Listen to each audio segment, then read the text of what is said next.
प्रधान को हटाया जाए, कैबिनेट से निकाला जाए। Narendra Modi is India's past, the past can never fight the future. Neat paper leak ఆందోళన వేళ విపక్షాలు కేంద్రంపై తీవ్ర విమర్శలు చేస్తున్నాయి. ఢిల్లీ వీధుల్లో నిరసన తెలుపుతున్న విద్యార్థులకు అండగా నిలిచిన లోక్సభ ప్రతిపక్ష నేత రాహుల్ గాంధీ మోదీ సర్కార్పై మరోసారి విరుచుకుపడ్డారు. విద్యార్థుల డిమాండ్లు చర్చించి నిర్ణయం తీసుకునేవి కావని, వెంటనే వారు చెప్పింది చేయాలంటూ రాహుల్ గాంధీ తేల్చి చెప్పారు. విద్యాశాఖ మంత్రి ధర్మేంద్ర ప్రధాన్ అవినీతికి విఫలమైన ఓ వ్యవస్థకి ప్రతీక అని మండిపడ్డారు. ప్రధాన్ను వేరే శాఖకు మార్చడం కుదరదని, ఆయన కేబినెట్ నుంచి తక్షణమే బర్తరఫ్ చేయాలని డిమాండ్ చేశారు. నరేంద్ర మోదీ భారతదేశ గతం, విద్యార్థులు ఈ దేశ భవిష్యత్తు, గతం ఎప్పటికీ భవిష్యత్తుతో పోరాడలేదు అంటూ సంచలన వ్యాఖ్యలు చేశారు రాహుల్.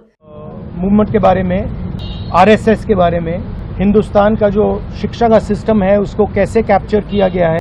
मेन चीज जो हम कहना चाहते हैं, स्टूडेंट्स की 3 डिमांड्स हैं और these are not negotiable demands, and this is not me saying it, this is the students of India saying it, that there are 3 non-negotiable demands. Is that the education minister, who is corrupt, incompetent, misaligned, has to be sacked.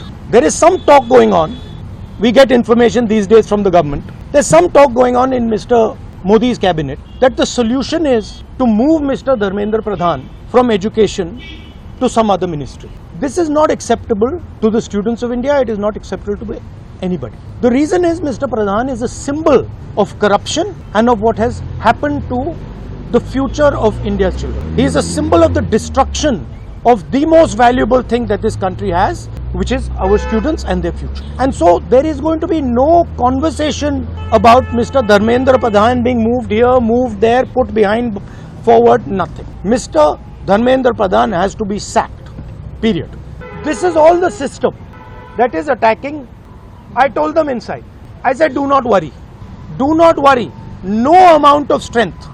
The entire Indian government, every single person in the Indian government cannot move you from there. So, जितना करना है वो करें. बंद करना है बंद करो, धमकाना है धमकाओ, कुछ करना है करो. हम नहीं हटने वाले हैं. ये नहीं हटने वाले हैं. ये हिंदुस्तान के फ्यूचर हैं. इनको देख लो अच्छी तरह. इससे कोई नहीं लड़ सकता. Narendra Modi is India's past, the past can never fight the future. Thank you. మరోవైపు ఎస్పీ ఎంపీ డింపుల్ యాదవ్ మాట్లాడుతూ కేవలం ధర్మేంద్ర ప్రధాన్ రాజీనామా మాత్రమే కాదు, బాధ్యత వహిస్తూ కేంద్ర హోంమంత్రి కూడా రాజీనామా చేయాలని డిమాండ్ చేశారు. खत्म कर दिया है और सरकार भी अब कठोर कानून लाने की बात कह रही है. प्रधानमंत्री ने खुद ये इनिशिएटिव लिया है. आप क्या रिएक्शन है और क्या विपक्ष की रणनीति रहेगी? जो ये छात्रों का आंदोलन है बहुत ही ऑर्गेनिक आंदोलन था. हर जगह से बच्चे आए थे दिल्ली में अपनी बात को रखने के लिए, और जहां उन पे लाठियां बजाई गई, जहां पे जो हिंसा हुई है, कहीं ना कहीं इसके लिए पूरी तरह से केंद्र सरकार की पुलिस और होम मिनिस्ट्री जिम्मेदार है. और धर्मेंद्र प्रधान का तो इस्तीफा चाहिए. इसी के साथ हम होम मिनिस्टर का भी इस्तीफा चाहिए, क्योंकि कहीं ना कहीं पुलिस होम मिनिस्टर के अंडर में आती है और सभी भाजपा के सांसद है, तो इन सब के हाथ कहीं ना कहीं उन छात्रों के खून से आज हमें रंगे हुए दिखाई दे रहे हैं. सरकार एक कठोर कानून लाने की बात कह रही है, क्या उसमें विपक्ष चर्चा में भाग लेगा? 2024 में भी आपका ये पेपर लीक हुआ था नीट का, तो सरकार का मतलब उस टाइम कानून क्यों नहीं लेकर आई? आखिरकार सवाल इस बात का है. आज 2-2 साल निकल जाते हैं, सरकार नए पे नए कानून लेकर आ रही है, तो नए कानूनों का फायदा ही क्या जब वो धरातल पर नहीं उतर पा रहे, जब हमारे पास कोई क्लैरिटी नहीं है, कोई विजन नहीं है, तो इन कानूनों को लाके क्या फायदा है?